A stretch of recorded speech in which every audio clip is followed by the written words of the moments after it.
Teraz vám ukážem, ako budeme čistiť samostatnú jednu jednoduchú miestnosť, pričom činnosť bude vykonávať jeden človek. Potom si to zopakujeme a ukážeme si činnosť a samozrejme si to popíšeme, keď to bude robiť dvojica ako tým. Takže miestnosť je v tomto smere, ja potrebujem prísť k tej miestnosti, to znamená, že ukážem a popíšem činnosť, ktorú robím.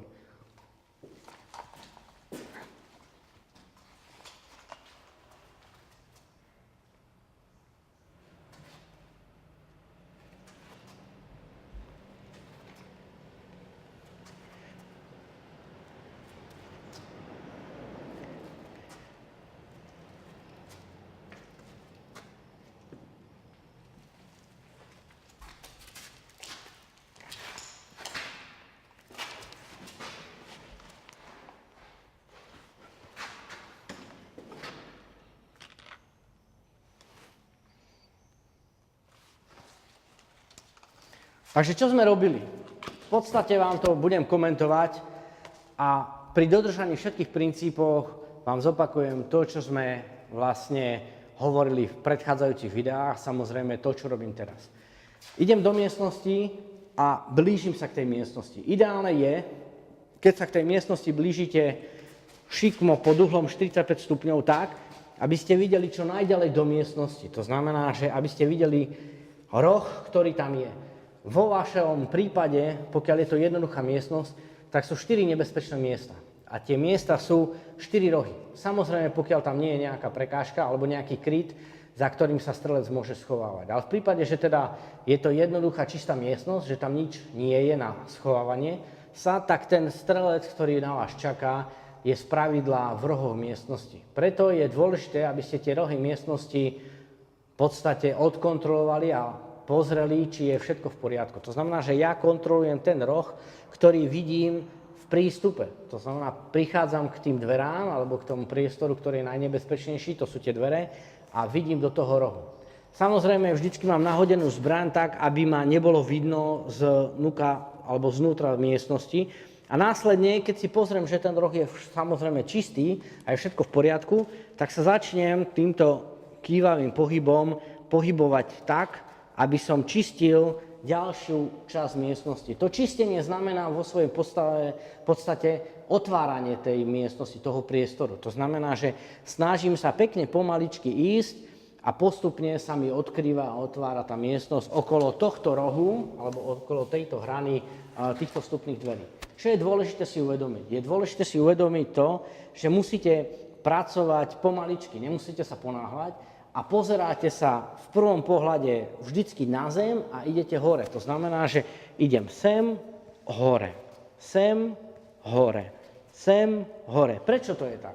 Je to vždycky preto, lebo človek, ktorý tam je schovaný alebo strelec, si spravidla nikdy nedáva pozor na nohy. To znamená, on nebude stáť takto pritlačený a dá si pozor, či mu trčia nohy alebo nie, ale väčšinou stojí takto v tomto postavení a snaží sa zakloniť telo tak, aby ho bolo čo najmenej vidno. Ale tie nohy mu ostanú trčať a vy vždycky najprv uvidíte nohy. To znamená, že preto je to čistenie zo spodu hore, zo spodu hore, zo spodu hore. Áno? Tým pádom prečistíte vzdialenejší roh na jednej strane, presuniete sa poloblúkom, po tomto poloblúku sa presuniete na ďalší roh a samozrejme, keď sa dostanete k druhej časti dverí, tak vlastne nevidíte až do toho rohu, ktorý tam je. Tým pádom potrebujete ísť dovnútra do tejto miestnosti. Preto dovnútra do miestnosti nikdy nechodím v sprianej polohe, ale snažím sa ísť dole. Buď použijem samopal, alebo použijem pištol. V prvom prípade som použil samopal, teraz použijem pištol. To znamená, som tu skončil, samozrejme mám vymenenú ruku, aby som sa dostal k tomuto prípadu. Potom ja spravidla urobím to, že si zbraň položím na zem, alebo si ju opriem, zoberiem pištol a týmto spôsobom tam nabehnem. Takto. Sem. Pozriem sa dovnútra, aby som vedel, či tam je. Nezaujíma ma nič iného, len to, že či tam niekto je, automaticky strelím 2-3 rany, či tam je niekto alebo nie, aby som mal istotu, že to je čisté. Ako náhle zistím, že tam je všetko v poriadku, idem dovnútra a samozrejme potom si pozriem vrchný roh, či tam niečo je alebo nie. Ako náhle som skončil, vrátim sa do tohto postoja, aby som čistil alebo držal dvere v danom smere, ktorý potrebujem.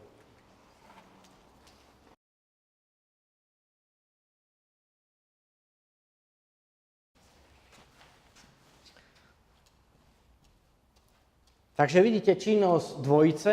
Je veľmi dôležité, aby ste si všimli, že strelec číslo 1 zastavil a je v poklaku a nechá pracovať strelca číslo 2, ktorý robí za neho činnosť. Ako náhle strelec číslo 2 si klakne dole, tak automaticky, tým, že to majú nacvičené, strelec číslo 2 ide hore a čistí priestor alebo čekuje priestor, ktorý je v tejto miestnosti. Je to kvôli tomu, že keby niekto naozaj rýchle vybehol alebo chcel niečo robiť, tak aby obidvaja mali možnosť reagovať na túto situáciu.